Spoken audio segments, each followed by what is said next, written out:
प्रभु यीशु मसीह के पवित्र नाम में आप सबको शांति मिले। आज हम परमेश्वर के वचन से एक बहुत ही अद्भुत और शक्तिशाली कहानी पर विचार करने जा रहे हैं। ये कहानी हमें दिखाती है कि हमारा प्रभु यीशु मसीह कौन है और हमें उस पर क्यों भरोसा करना चाहिए, खासकर जब हमारे जीवन में तूफान आ रहे हों। बाइबल में मरकुस 4 के 35 से 41 में जब यीशु ने एक भयंकर तूफान को शांत किया, यीशु अपने शिष्यों के साथ नाव में थे। उन्होंने उन्हें कहा, आइए हम उस पार चलें। जब वे नाव में थे तो यीशु सो गए। अचानक एक बड़ा तूफान आया। लहरें इतनी ऊंची थी कि नाव में पानी भरने लगा। शिष्य डर गए क्योंकि वे जानते थे कि उनकी जान खतरे में है। वे अनुभवी मछुआरे थे, लेकिन ये तूफान उनके नियंत्रण से बाहर था। उन्होंने यीशु को जगाया और कहा, गुरु, क्या आपको परवाह नहीं है कि हम नाश हो रहे हैं? ये सवाल बहुत ही महत्वपूर्ण है। जब हमारे जीवन में तूफान आते हैं तो हम अक्सर यही सवाल पूछते हैं, हे प्रभु, क्या आपको परवाह नहीं है? क्या आप देख नहीं रहे हैं कि मैं किस दर्द से गुजर रहा हूं? शिष्यों की तरह हम अपनी परिस्थितियों पर ध्यान केंद्रित करते हैं और हमारी आंखें उस परमेश्वर पर से हट जाती है जो हमारे साथ नाव में है। ये कहानी हमें सिखाती है कि यीशु हमेशा हमारे साथ है, भले ही हमें ऐसा न लगे। यीशु ने उनके सवाल का जवाब दिया, तुम क्यों डरते हो? क्या तुम में विश्वास नहीं है? और फिर वो उठे, हवा को डांटा और समुद्र से कहा, शांत हो जा, चुप रह। और तुरंत हवा थम गई और बड़ी शांति छा गई। शिष्य चकित थे। उन्होंने कहा, ये कौन है? हवा और लहरें भी इसकी आज्ञा मानती हैं। ये सवाल इस कहानी का मुख्य बिंदु है। शिष्य समझ गए थे कि ये सिर्फ एक महान शिक्षक या भविष्यवक्ता नहीं है। ये कोई है जिस पर प्रकृति की भी आज्ञा चलती है। यीशु मसीह सब कुछ का प्रभु है और वो सृष्टि का निर्माता है। बाइबल हमें सिखाती है कि यीशु केवल एक इंसान नहीं थे, बल्कि वो पूरी तरह से परमेश्वर थे। यूहन्ना 1:3 में लिखा है, सब कुछ उसी के द्वारा उत्पन्न हुआ और जो कुछ उत्पन्न हुआ है उसमें से कोई भी वस्तु उसके बिना उत्पन्न नहीं हुई। ये यीशु की परमेश्वरता का एक स्पष्ट प्रमाण है, क्योंकि उसने हवा और पानी को बनाया, इसलिए हवा और पानी उसकी आज्ञा मानते हैं। ये एक बहुत ही महत्वपूर्ण सच्चाई है। हमारी दुनिया का कोई भी हिस्सा उसके नियंत्रण से बाहर नहीं है। जब हम इस सच्चाई को समझते हैं तो ये हमें ये जानने में मदद करता है कि यीशु हमारे जीवन के तूफानों को भी शांत कर सकता है। हमारे जीवन में कई तरह के तूफान आते हैं।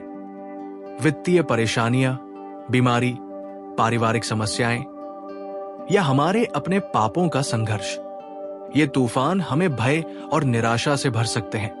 हम शिष्यों की तरह महसूस करते हैं कि हमारी नाव में पानी भर रहा है और हम डूब रहे हैं, लेकिन बाइबल हमें याद दिलाती है कि यीशु उस नाव में है। वो सिर्फ हमारे दुखों को देखता नहीं है, बल्कि वो उन पर अधिकार रखता है। आपको यीशु पर भरोसा क्यों करना चाहिए? क्योंकि वह आपके तूफान को समझता है। इब्रानियों 4:15 में लिखा है, क्योंकि हमारा ऐसा महायाजक नहीं जो हमारी दुर्बलताओं में हमसे सहानुभूति न रख सके, वरन वो सब बातों में हमारी तरह परखा गया है तो भी निष्पाप रहा। यीशु ने भी इस दुनिया में रहते हुए दुख और संघर्ष का अनुभव किया। वो हमारे डर को जानता है, इसलिए वो हमारे लिए सहानुभूति रखता है और हमारी मदद करने के लिए तैयार है। जब हम उस पर भरोसा करते हैं तो हम जानते हैं कि वो हमारे दर्द को समझता है।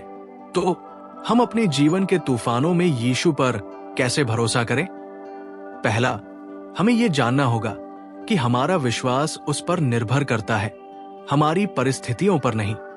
शिष्यों ने तूफान पर ध्यान केंद्रित किया, लेकिन यीशु ने उन्हें अपने विश्वास पर ध्यान केंद्रित करने के लिए कहा। हमारी परिस्थितियां बदल सकती हैं, लेकिन परमेश्वर नहीं बदलता। मलाकी 3:6 में लिखा है, मैं यहोवा हूं, मैं नहीं बदलता। हमारा भरोसा इस बात पर होना चाहिए कि परमेश्वर कौन है, न कि इस पर कि हमारी परिस्थितियां कैसी हैं। जब हम अपने विश्वास को परमेश्वर की वफादारी पर रखते हैं तो हम शांति पा सकते हैं। भले ही तूफान अभी भी चल रहा हो। दूसरा, हमें प्रार्थना में उसके पास जाना होगा। शिष्यों ने यीशु को जगाया। इसी तरह हमें अपने तूफानों में परमेश्वर को पुकारना चाहिए। जब हम प्रार्थना करते हैं तो हम अपनी असहायता को स्वीकार करते हैं और परमेश्वर की शक्ति पर निर्भर होते हैं। प्रार्थना हमें ये जानने में मदद करती है कि हम इस युद्ध में अकेले नहीं हैं। वो हमें जवाब देगा, भले ही वो हमेशा हमारे तरीके से न हो। कभी कभी वो तूफान को शांत कर देता है, कभी कभी वो हमें तूफान से होकर जाने की शक्ति देता है। दोनों ही तरीके उसकी महिमा के लिए है। तीसरा, हमें परमेश्वर के वचन में स्थिर रहना होगा। परमेश्वर का वचन ही वो लंगर एंकर है जो हमें जीवन के तूफानों में स्थिर रखता है। जब हम परमेश्वर के वचन को पढ़ते हैं तो हम उसके वादों को याद करते हैं। हम याद करते हैं कि वो हमारा चरवाहा है, हमारा गढ़ है और हमारा सहायक है। ये हमें डर के बजाय विश्वास के साथ जीने की शक्ति देता है। भजन संहिता 119 के 105 में लिखा है, तेरा वचन मेरे पैरों के लिए दीपक और मेरे मार्ग के लिए उजाला है। यीशु ने तूफान को शांत किया। ये सिर्फ एक चमत्कार नहीं था, बल्कि ये एक शिक्षा थी। ये हमें सिखाती है कि यीशु पाप पर, मृत्यु पर और शैतान पर भी विजय पा सकता है। हमारा सबसे बड़ा तूफान हमारा पाप है जो हमें परमेश्वर से अलग करता है। लेकिन यीशु ने क्रूस पर हमारे पापों के लिए अपनी जान देकर उस तूफान को शांत कर दिया। जब हम उस पर विश्वास करते हैं तो हम परमेश्वर के साथ मेल मिलाप पाते हैं और हम एक ऐसी शांति में प्रवेश करते हैं जो इस दुनिया की समझ से परे है। यूहन्ना 14 के 27 में यीशु कहते हैं, मैं तुम्हें शांति दिए जाता हूं, अपनी शांति तुम्हें देता हूं। जैसे संसार देता है वैसे मैं तुम्हें नहीं देता। तुम्हारा मन व्याकुल न हो और न डरे। इस सच्चाई में आराम पाए कि यीशु आपके जीवन के तूफानों पर भी अधिकार रखता है। वो आपको कभी नहीं छोड़ेगा।